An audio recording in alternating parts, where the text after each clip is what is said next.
L'embarcation endommagée est sur le point de couler. 49 femmes, 15 hommes, 30 enfants y sont entassés. Ce sont des réfugiés Rohingyas.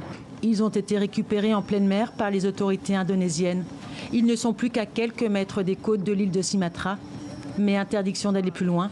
Les responsables locaux refusent de les laisser débarquer, invoquant un risque sanitaire.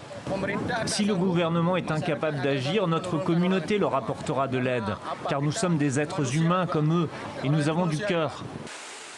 Depuis le rivage, les riverains assistent à la scène. La colère monte. Défiant les forces de l'ordre, des pêcheurs décident de les secourir, encouragés par les habitants. Et les réfugiés peuvent finalement mettre pied à terre. Ils sont certainement très faibles, car ils sont restés en mer pendant 3 mois. Ils ont besoin d'un traitement immédiatement. Plus tôt, le chef de la police avait indiqué que les Rohingyas seraient renvoyés en mer. Mais les autorités ont dû revenir sur leur décision, sous la pression de la population locale. Nous allons les évacuer, nous allons procéder à des examens médicaux, des enregistrements, et puis nous attendrons de nouvelles instructions du gouvernement provincial. L'Indonésie et la Malaisie voisines sont des destinations recherchées par les Rohingyas. Cette minorité musulmane fuit les persécutions en Birmanie. Une traversée périlleuse de plusieurs semaines.